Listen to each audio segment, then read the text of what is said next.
That's a Shame is brought to you by the people who support us over at patreon.com/shamecity. If you have $1, $2. $1 to spare, join us again at patreon.com/shamecity. Please.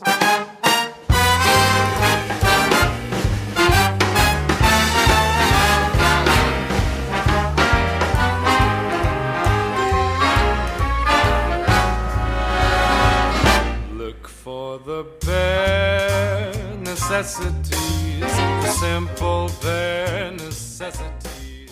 Well, howdy, partners, and welcome to episode 145 of this here That's a Shame podcast. I didn't agree to that No.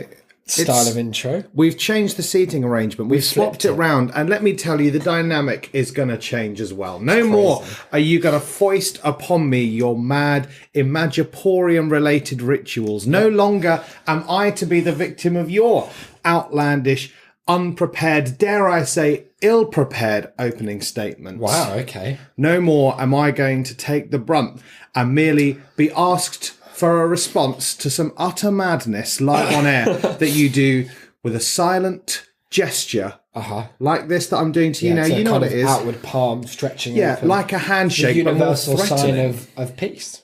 No. That I'm offering to you, showing you I've got no weapons. No, so you're I've got trying to only turn imagination. it round again, you see, and you cannot. No. Okay, There's big energy in the flat. it's huge. We've just had a dance off. We've done a dance, we've hung out some washing. Oh, all the washing there is. We had High School Musical 2's Work This Out on by Corbin Bleu, and Zac Efron's there, and Vanessa Hudgens was there, and all the supporting cast, who I don't remember personally, but I wish them well. Yeah, and that was after another banger from the wonderful Miss Goodness. Carly Rae Jepsen. Yeah, it's really An powerful. icon of the modern age. We've been doing a sort of spring clean, haven't we? We have. Really just getting the flat where we need it to be for our own well-being and mental health. And for our activities, Of about which we we'll have say many. no more. No. Best This is an episode. Yep. And it was an episode that was supposed to be out last week. Yeah, and then what happened was, started editing it. I mean, we were late doing it, and we did tweet about that, so sorry, first of all. That's apology number one. Then we did the episode, and we finished very late, and I thought, I'll edit this tomorrow. I don't think we updated the listenership, but I guess by that point, if we've said it today, There's an implicit people understanding. know that tomorrow is a very long stretching on into eternity. And, given that people live all around the world, Yeah, they do. it's always tomorrow somewhere. Absolutely, and that's really been a core ethos at TAS for some Unless time. you're right at the edge of the dateline, I suppose. Or by the big ice wall that surrounds our flat Earth. Well, yeah, or for those on Thoth. I don't even know what They never their reach system tomorrow. is. Then I sat down to edit in Reaper. I put my headphones on. I thought it's been a while since I've had to do this. And first 13 or so minutes, great content, really good. Second part after that was a real mishmash, a collage of audio experiences, flicking and flitting its way through the temporality that we'd experienced when we linearly smashed out the show from our teeth mouth.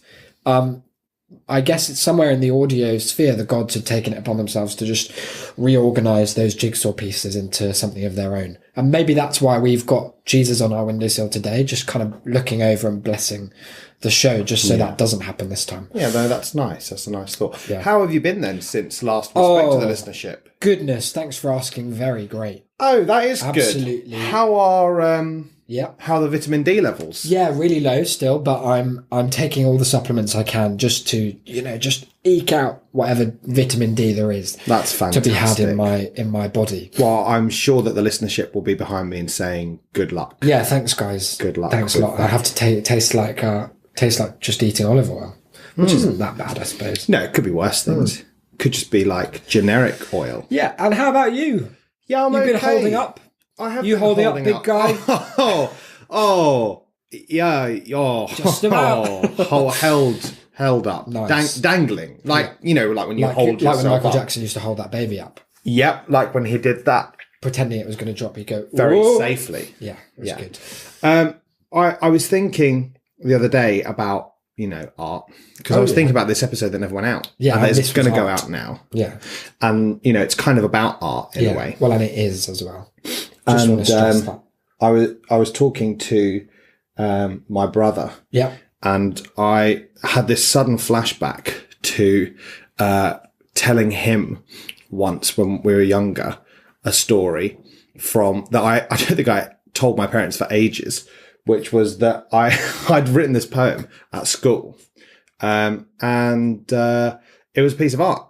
Oh, that's good. Yeah, it was a even piece at of a art. young age, this was like year 2. I you were think. spitting out Year art 2, from the glands. Yeah, well, you know how they say some people are kind of like a savant or something. Yeah, you know, yeah. they start young. You were frothing at the mouth with creative juices. Yeah, and it was spewing out of you. I'd learnt like some like new knowledge, and I thought knowledge, knowledge, art. There's a prism. You can bend put the those through. together. Yeah, and so we had to write this like poem, a little thing about our summer and how it had been.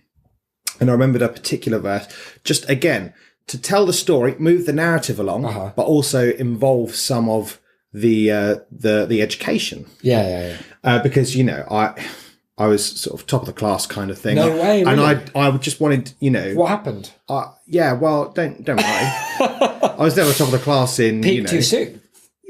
you know, I was talking about this with some friends the other day. And, That was the general consensus. yeah, that was the consensus for most of us. I think.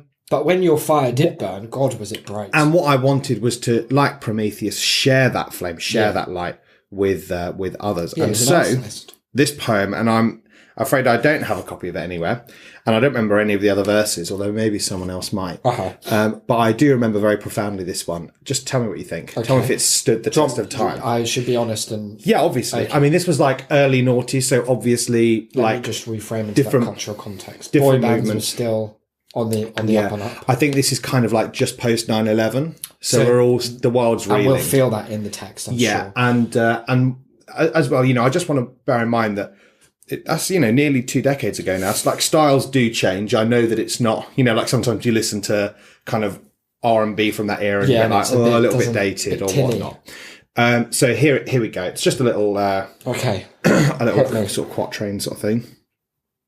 The setup is we're on our way to the seaside. Oh, nice. A classic Walking English across the pastime sand already. dunes. Yeah. I can see the sea. Clever. The sea's in sight. Thomas Edison invented the light. Oh, very nice.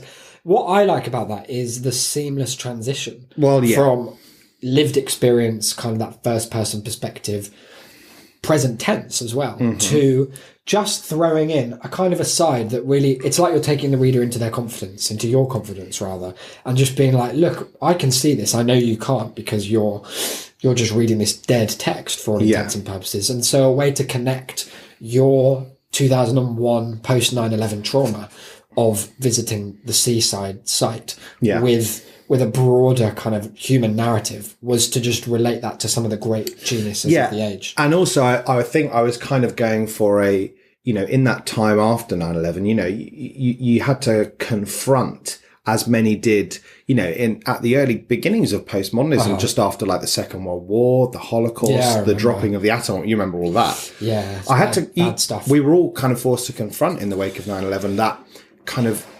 reality that your world could come crashing down around you at any given second. And so when you're in a time of leisure, it's important to remember that there are those working hard to make our lives better. And so I didn't want the readership to think that just because I was privileged enough to go to the beach with my family and enjoy that I wasn't unaware that heroes like Edison there was a struggle, had been out there stealing people's work for our benefit. And I guess one of the things that you hint at, the author hints at there, Delane really suggests, is Edison and light. That moment is very mythologized about, and we use the light bulb as an image of creating an idea, much like Bin Laden had the idea to fly some jets into the two towers. And I believe that he the Twin Towers. That was Lord of the Rings. Yeah. I'm always doing that. You are always doing that. It's like Dinosaur and Dragon. Yeah. I believe that those around Bin Laden, I mean, we're still waiting for kind of like final authenticity. Well, they won't release the dossier. History, you know, only history will tell. Yeah. But I believe that they did say that he had he had that kind of, because it's like a sort of halo moment, isn't it? It's kind of a Christian image as opposed to what people consider to be his quite radical Muslim ideology. Yeah, But apparently Islamist. he also yelled when he had the idea, Eureka, harking back to another Archimedes in the bath. of Western civilization's Yeah. kind of cradles. And was he in the bath? Bin Laden? Yeah. No, he was in a cave. Okay, Even there's no before the attacks, he different just plumbing. he just Well, went. he would have wanted to prepare to be like, this is what it's going to be. Yeah, like. he was no slouch. He knew that things were going to be difficult. And all that just from 4 lines of poetry. And that, I guess, is just a reminder for you guys out there that that's Why the we power paid of all the art. money for our English degrees. That's what education can really unlock for a growing boy. Exactly. It's an art-filled episode we've got. Yep, nice link. I was just thinking of scrabbling for one myself.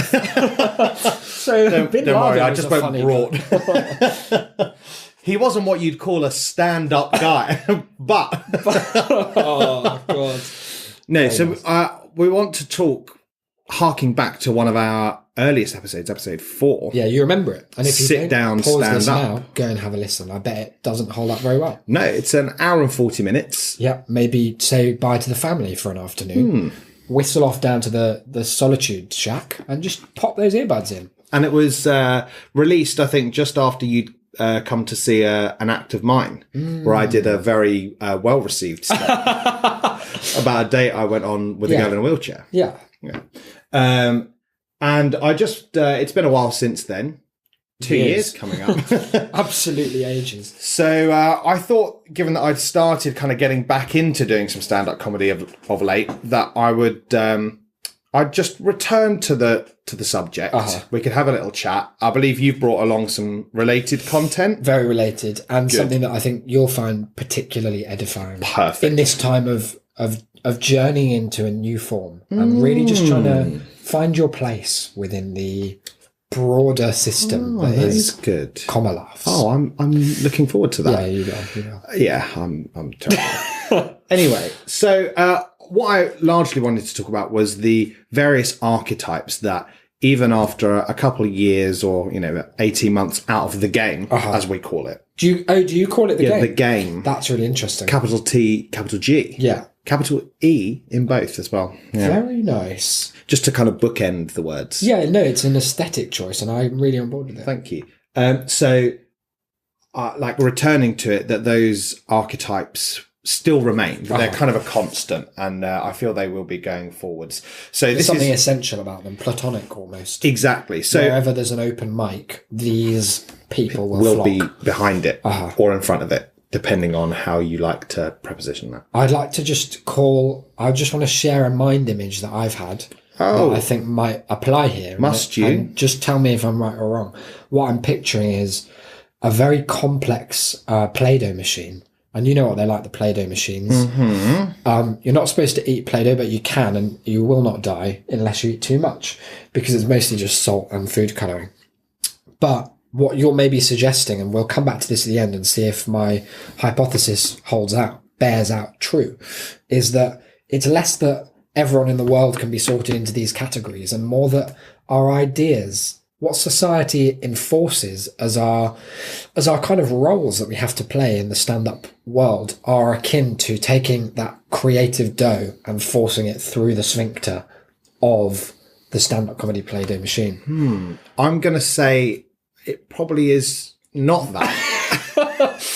I don't like, after you've created such an image, I'd hate to dismiss it on the What I'm spot. seeing is a So lot of squeezing through a tight sort of yeah, but what I'm going to say is valve. that people have more agency in this than you're giving There's a them lot of credit that for. peristalsis going on as well. Yeah. Just like eking out the dough. Yeah, but what into the shapes. I'm saying is that you seem to be blaming society Well, they're shitting out the broadly dough. for it. But what I'm saying is that actually the people involved Do it have made a themselves. choice, and they could have Can easily. we really make choices in this Yes. big society? Yes, for the sake of this Currently, episode, yes. Okay. So this is somewhat of an artificial aspect of the show because we have done this before. But we've got 4 categories. Nice emphasis on Gore there. That's all right. Calling to mind the Al Gore era that we were talking about before. Well, exactly. He was Bush, played a prime Gore. role. He was cheated out of a victory. And if he had won, Well- he too probably would have invaded the wrong country. Goodness. Just to get them to recycle. We've got Reply Guy, Yep. Offensive Boy, posh boy and wild card. I think, people will have bristled there because we live in a delicate time. We live in a time where lots of wrongs are clumsily attempted to be righted. And this idea of offence in stand-up is a battle that rages on some of the most obnoxious and horrible internet website pages made in HTML. So I think we should start with the offensive lad, get him out of the way, pat him on the head, send him off to Turkey Town. I think it's a good idea. So the person who inspired this category most recently was a young boy, looked 12. maybe 14, Oh, okay. so not far away, but I presume that he was older. Sneaky eyes he had as well. In what sense? They were just kind of... Darting around the room. Yeah, and also really dark eyes, like really kind of... Like no whites of his eyes. only very small whites. in his Inking them eyes. like that Billie Eilish video. Yeah, exactly. Interesting. So he was there and he got called up on stage and he had something of a maybe nervous demeanour, but more kind of frenetic, I think, than anxious. Yeah. And he started, as all good routines do, by saying that he once went on a school trip to Auschwitz. And that was its own kind of Well, that's its own laugh, isn't Yeah. it? Because... they're such incompatible ideas that you go... Well, No, I I guess I suppose didn't that get it. lots of people do, don't they? Yeah. I didn't go to Auschwitz. I went to a different one. And it was a horrible, horrible experience. Yeah. Well, I mean, they would be. But, sometimes it's the comic's job to take those Take things the that we're darkness and make it uncomfortable light. with and to exactly And find I guess the light that's in them. like more fool me, because if I'd gone there with this guy's lens, I could have turned Sachsenhausen into an absolute laugh shack. Exactly. Think of the number of people who've like just died there. spent a day in Treblinka Uh-huh. and just thought, this is ripe. I'm going to This write is a ripe limerick for out comedy of this, gold. I thought.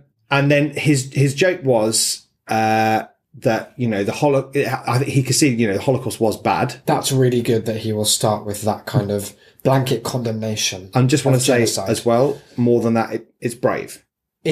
No one's saying it anymore. No. I think, we've forgotten, haven't we? We have. Yeah, and we need to be reminded by any 14-year-old brave enough to mic up. But what he said was, and I wasn't necessarily hoping for there to be a but sometimes that's just the way it is. It's an inevitability. Yeah. Yeah.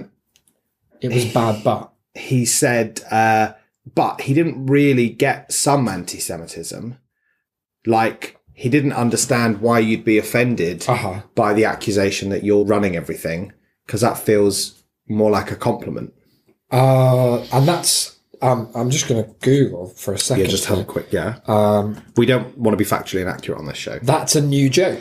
I've searched Google for it. There's 0 results. Now, so that must be that's a brand new trope, a brand new strain, I suppose, of attacking the Jewish people. Sorry. So you said you've done that, but on my little note here on my phone that I made, you'll see that I wrote no new jokes.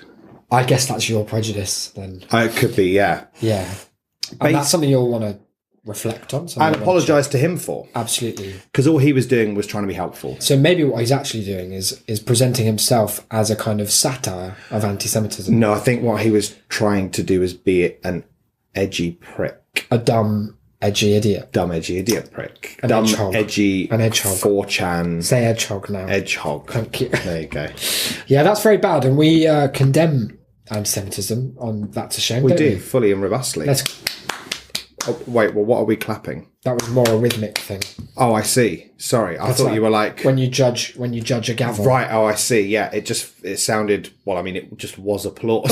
So, I didn't want people to get the wrong idea. What would the wrong idea be? That in you this were context? applauding anti-Semitism. No, we're applauding the condemnation of it. Right, okay. The public... That is good. Total condemnation. Exactly. Yeah. So, there's always... You thought he was very funny, though, apart from that. He probably had a very good stylish delivery. No, he didn't. Did he maybe, flick his head at you when he said it? No. The thing about the Jews, and then he flicked his head like this. No. And all his angular Yu-Gi-Oh hair. He just sort of stood, and then no one laughed, and then he anxiously sort of tried to imply that it was our fault for a little while. Oh, that you the audience. Yeah. You weren't anti-Semitic enough for his. Yeah, for his well, crime. exactly. And that's on us. Was he a member of the white persuasion? Hang on. Just cast your mind back and think. Sorry, 'cause because sometimes- it would be unusual, from as far as I know, for one of the whites to come out and have an opinion like that. I know he wasn't. Because obviously he'll be feeling that oppression day I to know day. he wasn't Asian. Right. Any others that you can tick off? I don't think that he was. I don't think he was black. Right. So I guess that's already billions of people that you've kind of eradicated No, from the hang on. the I mean, chart. I could be influenced by the bright stage lights, but he was 100% white. He was Casper the Ghost, Yeah. pale and anemic, straight up Caucasian. Yeah. Yeah. I had a really awkward interaction with him afterwards because he came up and congratulated me on my set.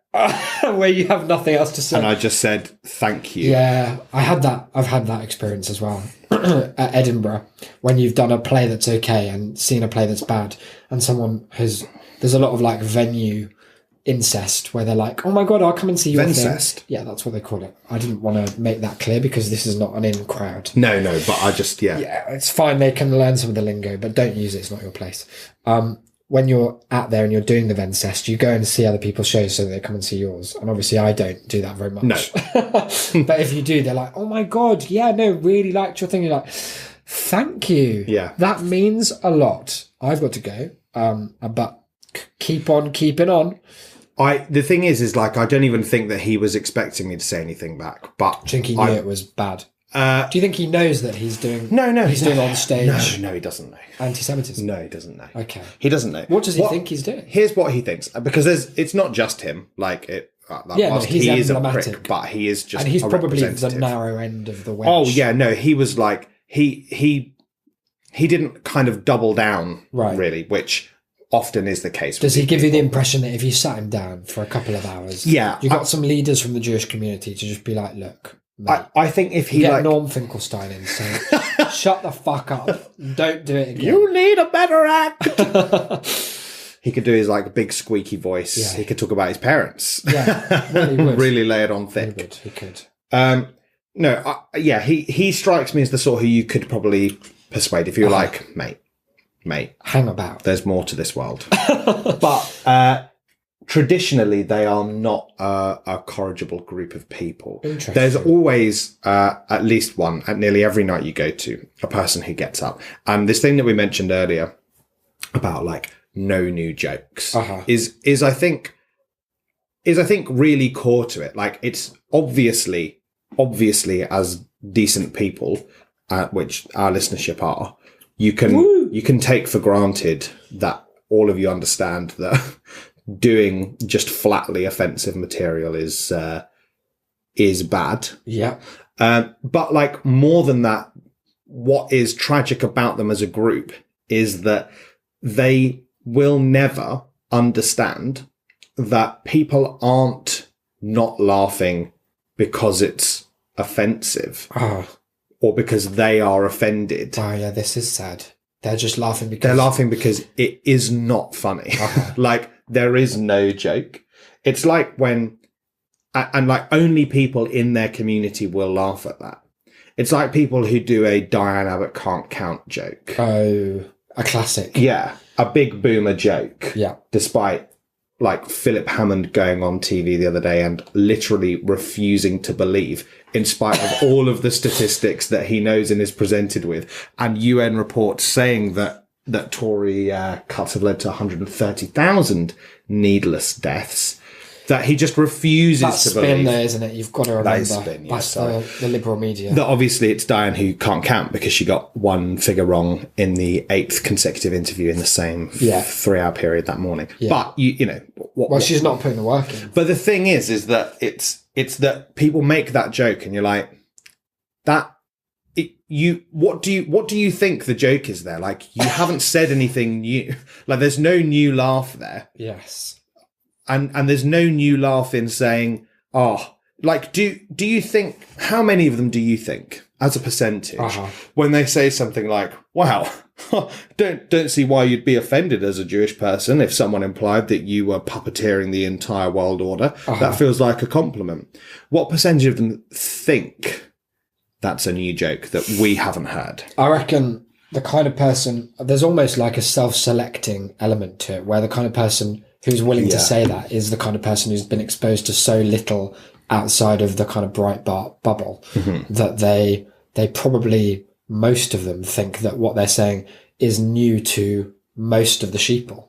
Perhaps the people they brought, they'll give a knowing like, I'm going to do the one about Jews running the world. You're going to love it, Phil. Knock 'em dead! And he's like, yeah, go on, mate, do it. And then the rest of the crowd, like, I like the point that you've made about how there's no feedback mechanism that will affect them, because if it's like a lose-lose, if no one laughs, then it's not because it's not funny, it's because they're cucks. They're not libtards. They're not willing to kind of go outside of the boundaries of what they've been indoctrinated with by our education system, which, you know better than as someone who went to a filthy leftist school. Well, yeah, like as someone who went to an all-boys grammar school run near exclusively by hardline Tories, I know how liberal it can get. Just how liberal it can be. Cool, it must have been mental, right? I was talking about this the other day. I was at a housewarming party with some people who used to go to my school, who I don't think I've seen even once since I graduated. And we were talking about this. And I was telling a story about how the headmaster who was there at the time that I was, he was a nice enough guy, like a really nice guy, really helped me. He helped me and my whole family out an awful lot. But he was like a very proud and hardline conservative. If you want to know the extent of that, I think it was for his birth? No, I think it was when he announced his retirement. He was very dance from David Cameron. He was very pleased that I bought him a biography of Enoch Powell. Oh no! As a gift. Why did that happen? It had just come out at the time, so fair it enough. seemed fitting. Perfect. But I recalled what had seemed even to me at that time a harmless kind of interaction when I went back to the school to be a teacher. There was they have like an annual event, like a kind of prize giving ceremony and whatnot at the school, and then there was drinks in the library afterwards. And we went down, and he was no longer the headmaster, but he was like a special guest. He came along, and I was stood talking to him with a fellow teacher who had been in the year above me at the school, called Sam. And Sam had been. We did it was a fucking boys' grammar school, so of course we did mock general election when there was a general election, mock referendum on. Do you have that people's MUN voting? thing? Maybe. No, we didn't do that. But I guess the UN is a fundamentally anti-Tory thing anyway. They don't love to be united in any way. No, so they didn't bring that in. But Sam had been head of Labour, as it were, in that. And even then, this was maybe 5-6 years after that, that we were stood having this conversation in the library. Mr. Baker, our headmaster, was stood absolutely ribbing him, taking the piss about this idea that him probably loves Jeremy Corbyn. Absolutely loves him, can't get enough. You remember Looney left Sam here and whatnot. And that's some good material. Yeah. You should give it to that 14-year-old race. It's just it's just really weird because at the time it seems that we all agreed. At the time it seemed like you were just getting a reasonable common sense kind of education. And then it's not until you are exposed to anything else that you come back and are wow, maybe there was something of a bent to the way that it goes. But to bring it back to the comedy thing, it is this sad idea that people who are of the persuasion to do this kind of offensive comedy believe that they are more educated. Yes. And certainly more scholarly, I think, than the people. Well, they've been red-pilled. Than the people. We've just, we won't take it. We're blue-pill cocks. Rather, than the other way round. And so when you when they say something like that, their assumption, and I mean, we'll come on to this in another section as well. Weirdly, some of these things are linked. You wouldn't, yeah. But is that their assumption is that like you just don't know, like you haven't understood. Yeah. You haven't got it.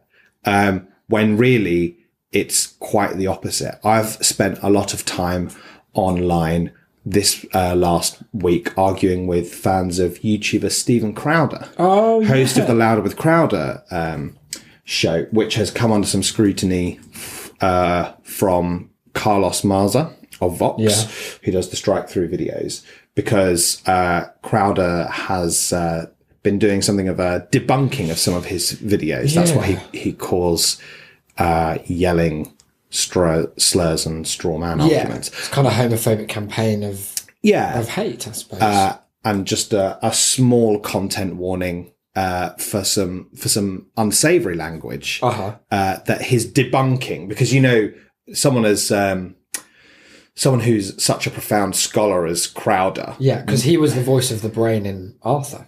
Well, yeah. Yeah, so he's got the pedigree. He wouldn't want to be accused of using any kind of like logical fallacy like an ad hominem. No, because he loves or a it. straw man. He's got a poster of all those fallacies. Yeah, so what he's been doing instead is doing factual takedowns of Mars's videos by calling him a lispy queer. Oh, and selling merchandise that says really stuff come like to the core of his argument. Socialism is for fags. But now you've said that, and I fear that may be some, that leftist bias again, because did you hear? I have seen it's figs because well, I'm not sure why. What that would even and mean. I don't know why, because he's not. The picture of Che Guevara, he's not holding any figs, and he's doing a kind of camp, stereotypically camp wrist. But no, it is it. Well, it could be figs, couldn't it? No, it no. And that's it. Like it's an ignorance that's entirely based on like feigning that they don't know things that are like patently true, and then also simultaneously not knowing things that other people also definitely know to be true. Yes. But the big defense of Crowder just saying all of these things is, well, he's a comedian. I didn't realise that, because he's literally the defense, it's a joke. And as I have like said to so many people, so many of his really insufferably stupid fans over the last week, like it's not comedy, because there is no, he just said those things. He just said, doesn't exist in a kind of, he just said structure. Like slurs. There's no structure. There's no like craft to it. There was no joke. It was only a joke if you think it's funny to just say slurs. In which case you are kind of telling on yourself really a little bit. And I feel quite sorry for all of your friends. Yeah. And that, I think, is the big problem with those people at open mic nights as well, who tend usually not to be quite as virulently bigoted as the online crowd, at least not when they're in public. Yeah. But that they think that anything they say is excusable with the defense while it's a joke. Like that it's just a prank, bro. YouTube people. Exactly. Without even pausing for a second to think about, well, what was the joke? If you don't think that word and its use is funny, what was the joke? Which bit was the joke? It's one of those difficult metaphysical questions that I guess will stump even the greatest philosophers for time immemorial. And we're going to find it hard to come to a conclusion here on this show. So should we maybe take another category, or would you like to let's introduce? Take a category. You want to take another category? Because we've only got 20 minutes left. Okay. Well, let's say, what do you want? Do you want we've done offensive boy. Yeah. We can do posh boy, reply guy, or wild card. Let's get reply guy. Reply guy is a short one. This is more a plea from me to the listenership, just in case. I mean, I know that you guys, at least those of you who get in touch, you are a funny bunch. And our fans in the Congo, out there. Our fans in the Congo, clearly, they're lapping it up. Clearly, a hilarious bunch. But sometimes when you are funny, And sometimes when you are, someone who likes to get involved in things, you can be tempted to use that in the wrong situations. I know I have. I'm sure you have at least once. I can't imagine that I would have. Well, one example of such is what I'm going to talk about here today, which would be if you are asked a question by someone who's doing an open mic set. Oh, yes. Now, this is less for if you like pay to go and see a show. Yeah. You pay to go and see a show. Say whatever you want. Like, I don't really care. Those people are making a fortune. Yeah. However, if you're going to an open mic night, those people on stage are not being paid, right? Not in a fiscal sense. No, not in any sense. Really, it costs money to do. So there's really no need for you to heckle at all. To fuck them over. Because heckling is a uniformly unenjoyable experience for almost everyone in the world. Yeah, it is. Audience member or performer. Or indeed heckler, I'm pretty sure. I think they get off on it. Yeah. I think they are hard as a rock when they heckle, to be honest. But what I'm talking about is just basic audience participation, right? Stand-up guy turns to you and he says, "Hey man, what's your name?" And then, Isaac. What do you do for a living? Different jobs. Different jobs? What's give us one of your different jobs. This guy's a spy. Yeah, no, I'm a spy. Oh, you're a spy? Yeah. Oh, right. So that kind of thing. All you've got to do is just say the truth. Just say the truth, right? Because people think that there's an onus on them to say something funny. They think they've been brought in like a magician's assistant to add to the act. And you haven't. It's just to provide a basis for them to chat about something, to get a little bit of like audience warm up going. Ideally, it could be a robot that just responds 100%. I am teacher. And you're like, oh, teacher. Teachers, wow. Goodness. Got a lot of funny kids. Back to class. And everyone will go. Have you done any? Mental. Not yet. Not yet. I think you should come along. I think you should definitely do that. It's a natural gift. Don't leave that teacher material out if you do, because that'll be a waste. Yeah, I'm ending with it, and that will be all. Ask me, and I'll say teacher. Yeah. Get a thing. Or I'll say something. I don't use Stooges. Or I'll say something funny. Okay, but I don't use Stooges. No. I was at a show recently, and the MC, he wasn't an incredible MC, but he was fine, and he was just trying to do a standard bit of like audience participation. Yeah. And he asked the guy what he did.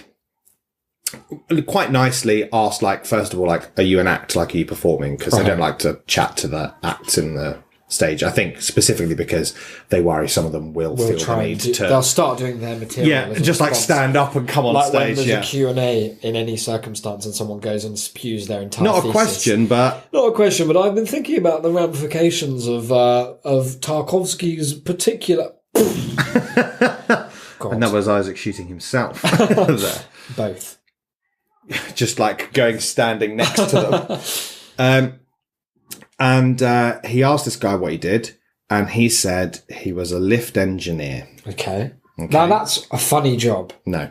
It's hilarious. Like you've got verticality jokes. You've got just a wealth upon which to draw. What else? Buttons. You press the button. Sometimes it doesn't come fast enough. That is funny. Good, isn't it? That is funny. Some jokes you don't need to finish because the audience will do the hard work. I'm just going to write that down. And they'll be like, "Oh yeah, I've been there and I pressed the lift button and they haven't. It hasn't arrived fast enough." Should do a lift? I think that might be a McIntyre bit. Well, it could be, but it wouldn't surprise me because it's gold. It's called gold. Yeah, exactly. He's not going to miss it. But it's all about your take on it, so don't be afraid to shy away from some of that bold material. So there was some sort of follow-up question, and it became evident that the guy in the audience, well, it became evident to me, sadly, seemingly not to the MC, was setting up to do a really shit bit. And the bit was thus. Yeah, I'm not a lift engineer anymore. Oh no, why not? Well, I was working for Schindler and I didn't get on with the Jewish people. Is that the end of That was the end of his... But that's not even a good way of doing the shit, like, for some context, because I don't know if this is the world over. Yeah. The most prominent manufacturer of lifts in the UK is called Schindler. So there's a private moment that everyone above the age of 10 can remind themselves of, where they were in a lift, probably alone, but maybe with a group of people, everyone trying not to look at each other, and their eye just tracked over that Schindler logo, which is just a square, and they thought Schindler's Lifts, and they thought that's funny. It's not funny enough to tell anyone about. Not funny enough to do on stage. And also not obscure enough that you wouldn't assume every other human has already made that connection. No.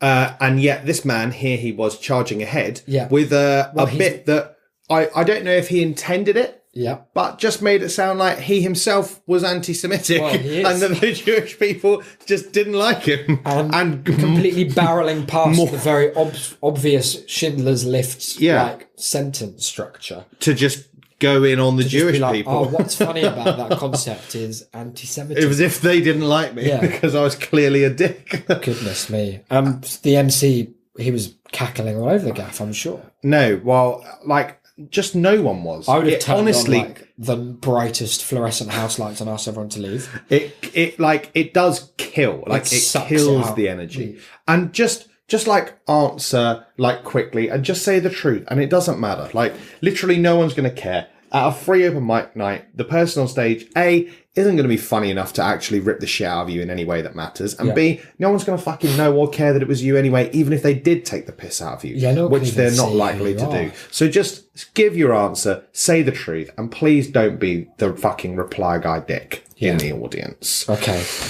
Posh boy or wild card?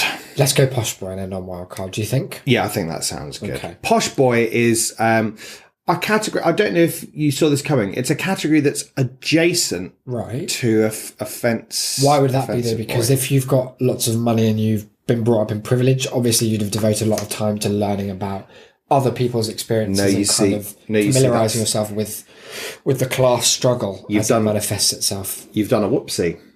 I have for sure. You've done a for sure whoopsie because Fuck! they're too busy managing that money to look into all that stuff. They're on that grind. Exactly. Where grind means daddy gave you 10 million to invest in your startup. Yeah. Yeah, but it's hard, isn't it? It is. It's difficult. It's difficult stuff to do. Yeah, it must be. It's Must a be rough. difficult life. We know. Oh, on rolling. that grind 2/4/7. Crazy out there. There's always one. Again, there's always at least one. And again, like I know people say talk about what you know, Yeah. but if all you know is being richer than all the other people you know, Then that never is talk about that. That is not funny. The advice actually like inverts. it simply isn't funny. Yeah. And you know, we don't like to do crass generalizations here No, at TAS. absolutely No not. crass on TAS, we say. We're a nuanced podcast. Exactly. But if you are rich, Yeah. you are not funny. And if you were funny and now are rich, your funniness, I'm afraid, is sliding down the slope. Slumped enormously. There is obviously that's a generalization, but there is also like huge truth in the fact that anything which causes your life and your daily existence to diverge from the average, from the mean experience, is going to make you infinitely less relatable. And it just isn't very funny to hear about, like, oh, when you're moving house and your gold statues keep weighing down the help. Like, it's not for me, that kind of comedy. They handle it really well in 30 Rock, where Tracy Jordan, who is like a comedian whose background is like comes from extreme poverty and then becomes like the most obscenely rich comedian in the world. And they're like, you need to get in touch with the common man again. I feel like you're losing your roots. And so his friends get in one of the like janitors, just like a common man, to come and have a chat with him. Okay. And he's struggling to find something to talk about. And he's like, hey, you ever lose your remote? And the guy's like, yeah. He's like, and then your wife's getting mad because the roof won't close and your bed that's in the shape of your head is getting all wet because there's rain on it. And it's just like, that is just a slightly exaggerated version of what happens when you do have more money than you need, more money than the average person. In a non-comedic but related note, like the story I told you about the billionaire that I work for occasionally being like, shall I buy an Apple Watch because this Rolex is getting a bit tiresome? And then he had like a whole pamphlet, like a whole catalogue even, of secondhand, where I think that improves the value of their secondhand because they're old, like vintage Rolex. He was like, oh, if you're looking for one, this is the one to start with. It's quite affordable. And I glanced down and it was like more money than I've ever had, will have, known about, Combined. can fathom. So Yeah. it's very, people are quick to forget how out of touch they become. And if you're like, self-deprecation is just not a strong enough tool to handle something like that. Like, it is the ultimate divider in the end, and people don't like it.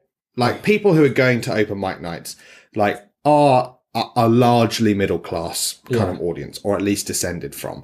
But even kids who are descended from like middle class parents at the moment aren't exactly rolling in money themselves. A lot of them. What with there being no jobs, No. no housing, and no prospects for our futures. No, well, yeah, all of those things. Yeah.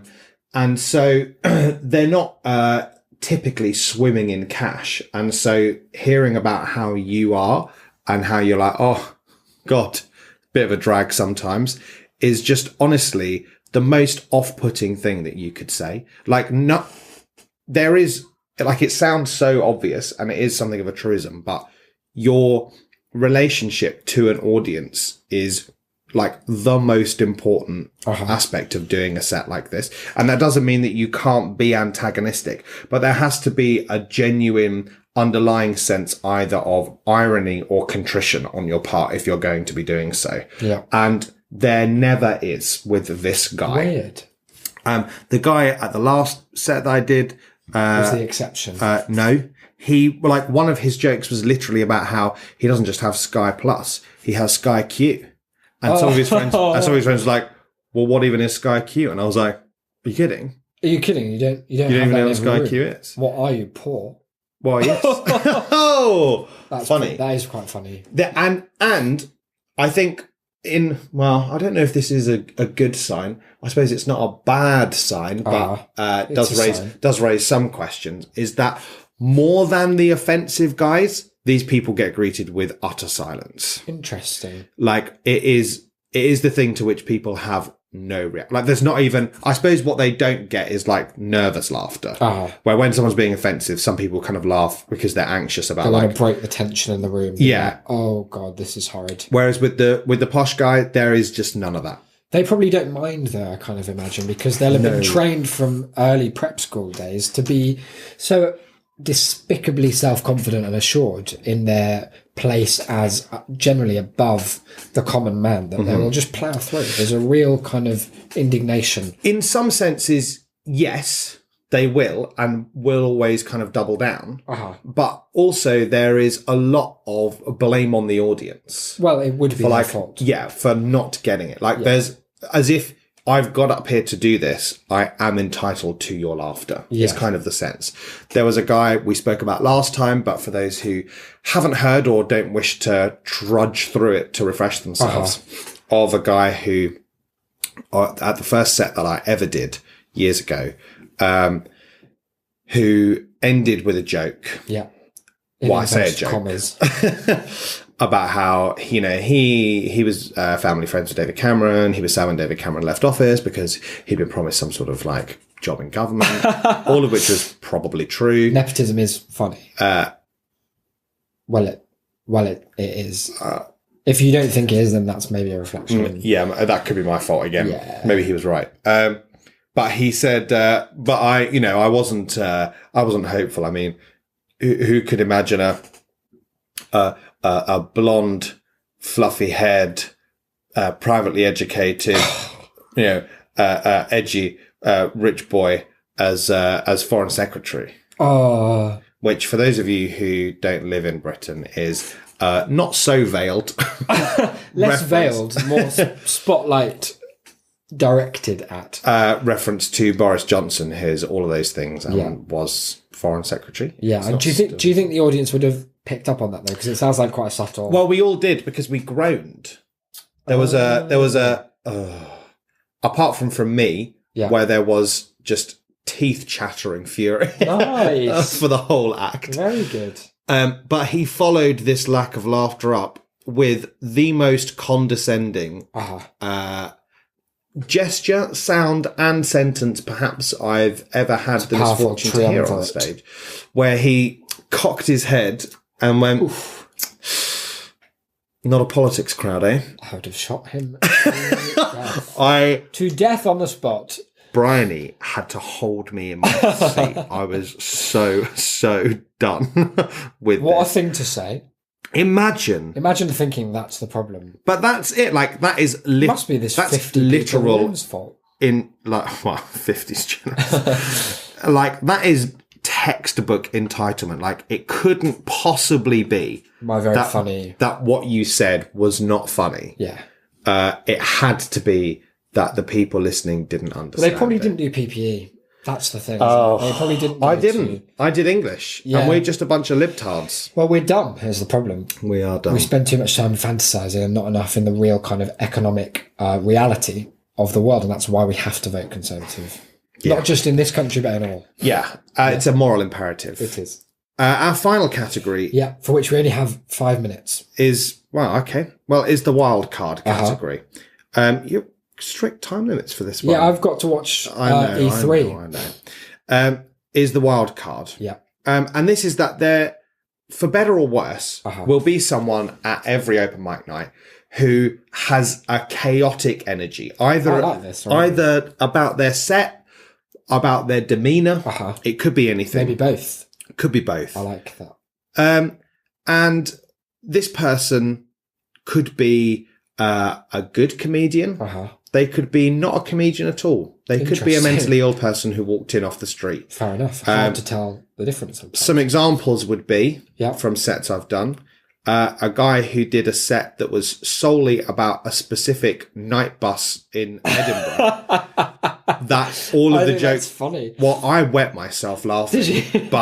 but in kind of irony, because there was largely silence in the room because every single joke was based on you knowing the people who were on this bus. It was like That's such a funny idea. which would be a funny ironic Do you act. think he meant it? No, because it would be a funny kind of ironic act if there were more than one kind of mode of delivery for it. Yeah. But every time it was like, you go on and Margaret sat at the front, you're like, hey, Margaret. Like, What are you like, Margaret? No surprise to see you at the front, is there? And it was like everything, like nudge, nudge. I'd be in tears. I was honestly I love gone. stuff like I was that so gone. much. But the room was otherwise And silent. what's nice about that is that obviously it's very, That set Stupid. slaps in Edinburgh, let me tell you. but like it's a very well-meaning kind of Yeah, idea. Like, it's 100%. really innocent, just like Yeah. this. I find this funny. Maybe you will. Yeah. I like that. There was a woman at one of the sets I did recently, a German woman, who did 5 minutes that largely involved her going through why O, A, and M are the only letters that you need to express or to know whether someone's enjoying sex or not. And then largely just doing good, okay, and bad versions of what that letter sounds like during sex. But it did mean more that informative. did mean that 3.5 minutes of her act was just sexual moaning on stage. Interesting. And there choice. was some like good bits, but the skit dragged on, and the audience were somewhat tired. And then I think in an attempted parody, but then given what followed, maybe not of German comedy. There were just lots of like moments of explosive screaming rage from her as well, which I thought was a joke. But then she didn't get asked to come back up at the end for like the big clap off, and she kicked off. Oh dear. Not publicly, but very much to the man she was with, was furious. That's a shame. There was a guy doing a fake German accent who was pretending to be a mind reader and a psychic, which I thought was fantastic. Yeah, I'm into that. At the first set I ever did, one of the funniest acts of the night was a Spanish girl who was just there because it was her birthday and she always did something mad on her birthday. That's cool. And so she was like, I'm doing this stand-up set, and then just spoke about getting ID'd for wine for like 5 minutes. It was great. That sounds good. There was a guy. There's often one of these, that a guy who's just high as a fucking kite, who just like has his whole set written on his hand and still can't read it, Nice. and just very casually mutters off one-liners, some of which are great, some of which are abysmal. And you know what? It's great because he doesn't care which. That's good. And if you laugh, then it's great, and he smiles. And if you don't, he's just like, next one. Here we go, like rolling through. And finally, one of the less positive ones, I suppose, was there's always one person who won't leave. One person who won't give up. They don't know when the party's The MC over. is on stage taking the mic from them, and they're still kind of trying to do a Police set. have been called. Yep. The tranquilizer guns One arm in cuff. are out. Yeah, that's unfortunate. Yeah. And I suppose that actually that is, some are good, some are bad, but it's the wild card element that makes kind of certainly free comedy and like open mic nights, because the rest is going to be like 5% good acts, 80% bland to poor acts. And then in that final 15%, Anything goes. you want madness Yeah. to just spice it up and keep the audience Now, on their toes. we've got 70 seconds left, and I wonder if you can tie all these disparate elements together into some kind of profound, I'm hoping, just cap to the show. How do these thoughts interact? How do they coalesce? I think that What's the message? I think part of the reason that these nights end up as they do with people who are so strictly definable, and why these evenings are so attractive to such people, is partly because, as with many kind of fads, it's only a certain sort of people that ends up going. Yes. And so there is a feedback loop of, I did bland thing X, or I did bland thing Y, and it got laughs, therefore I should keep doing it. And those tend to be the people who have either the money or the time to keep doing so. People of leisure. Yes, and the only way in which that is going to change, in which there'll be variety to amateur comedy, new acts, different acts, more exciting acts, acts that break from the traditions of either posh and offensive or just kind of like bland and observational, is if a broader spectrum of people, A, gets involved in doing the acts, or B, gets involved in going along to watch them. And so I give a plea to our listeners to go along to a local comedy night of yours and just try it out. It can't not be funny in It will some way. always be fun in some way. Even if the comedy is how lacking in humour the whole event is. Yeah. And so if you have the time, look up one that's near you, head along, and in so doing, help to make comedy better for the world in general. You heard it here first, guys. Get amongst it. There's an 8-second countdown on the screen for your show. Go and sit on the sofa. I will do a quick rundown of the ways in which people can get in touch. There are many things that we talk about on this show. There are many reasons that we talk about things on this show. I'm receiving messages all the time, my good friends, from listeners, from acquaintances, from family members who are getting in touch about things they want us to talk about. And let me tell you, we do them all. So if you have something that you'd like us to talk about, if you've got an opinion on something we've already talked about, if you want clarity, if you want to send us a vague threat, we haven't had any of those in a while, then please make sure that you do so. You can email us, tass@shame.city, or you can get in touch via the contact form on the website, shame.city/contact. You can jump on the Discord. There's been some activity on there. I've made a playlist for one of our Discord members because they wanted some new stuff to listen to at work. Isaac wrote, recorded, and posted one of the most horrific offences to music and to the senses and sensibilities of human people in general in the group recently. And really, we just need more stuff in the more stuff in the chat, so that horrid picture of the muscle man isn't the first thing you see when you log in. So hop on there, shame.city/discord. You can find the show and you can find us individually on Twitter. The show is at That's a Shamecast, Isaac at IsaacBD, and myself at DE Delane. If you have $1 or $2 to spare, then why not consider sending them to us at patreon.com/shame Shame City. And there's some extra content there that you will be able to enjoy and enjoy again. Lastly, Yes. and certainly not leastly, Womibomb, word of mouth is best of mouth. Tell someone about the show, get them to check in, get them to listen, get them to give us some Patreon dollar. Why not? That seems fair, We doesn't could it? always do with some more. Yeah. But until next time, I have been Declan, and you've been, Isaac. and we will see you next week. Okay, yeah. Bye-bye, guys.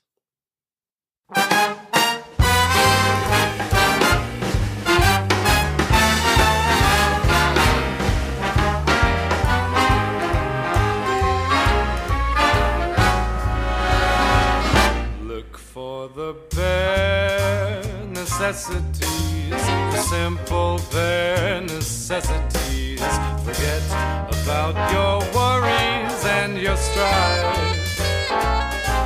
I mean the bare necessities, oh Mother Nature's recipes that bring the bare necessities of life. Wherever I wander, wherever I roam, I couldn't be fonder of my big home. The bees are buzzing in the tree to make some honey just for me. The bare necessities of life will come to you.